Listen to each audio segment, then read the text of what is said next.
Hi, and welcome to JD's Longbox. I'm your host, JD. For this episode, we're going to do something a little different and do a movie review. And for my very first review, what better place to start than with Star Wars Episode 6, Return of the Jedi. After all, this is the movie that got me into filmmaking. It was the first time that I realized there was a whole cast of creative people behind the films that we love. As of recording this episode, Lucasfilm is currently celebrating the 40th anniversary of Return of the Jedi, and has re-released a specialized edition back into theaters, available until Star Wars Day, May the 4th, 2023. I took my family to see this, and as the opening crawl started, I thought back to 40 years ago when my aunt first took me to see this movie.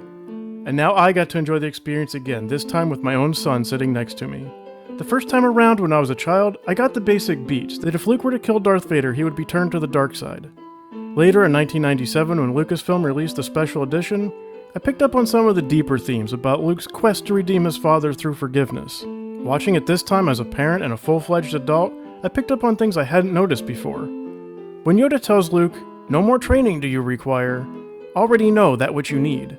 But before he is truly a Jedi, he must confront Vader. I got the sense that this was a call to become a man. Like all of us at some point, we reach a point where all the textbooks and push-ups can't prepare us. But it's time to put aside our notions of adventure and excitement and face our responsibilities with an open heart. I also noticed Luke's failures a lot more. With his black cloak and hood evoking the silhouette of his father Darth Vader's cape and helmet, he aggressively storms into Jabba's palace, force-choking his way past guards, and he even pulls a pistol on Jabba to flat-out murder him. But he fails and falls into the Rancor dungeon. After being captured and sentenced to execution at the Sarlacc pit, however, Luke pulls off a flawless Xanatos gambit, perfectly placing every failure in just the right position to play their part in defeating Jabba and rescuing all of his friends. This level of planning must have taken intensive Jedi insight, blind luck, or divine intervention.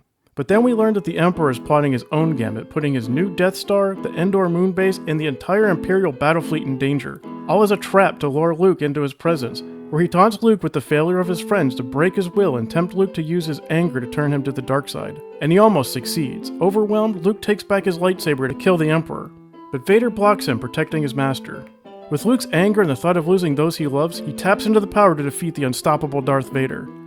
Only then, seeing his father dying and stripped of his humanity by the dark side, does Luke realize how far he's gone.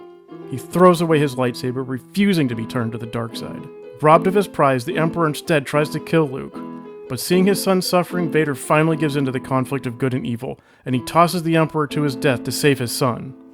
At the same time, on the moon of Endor, as the battle looks lost, Han calls upon the primitive Ewoks that he only had disdain for until they proved their cunning to him. The Ewok reinforcements turn the tide of the battle.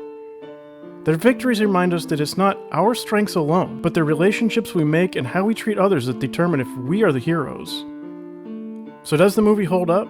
Compared to modern movies, the pacing is a bit slow at the beginning, but it makes up for it with an action-packed third act that is a masterclass in parallel storytelling. A sophisticated eye can spot the 40-year-old special effects, like blue-screen matte lines and stop-motion miniatures, but seeing it blown up on the big screen really lets you appreciate Mark Hamill's subtle acting, and reminds us why Luke has remained one of the best movie heroes for generations. If you can get out to the theaters to watch this, I highly recommend it. And if you missed your chance, then dust off those Blu-rays and DVDs and give them a watch. Return of the Jedi really is one of the best movies ever made. I'm JD, and until next time, this box is closed.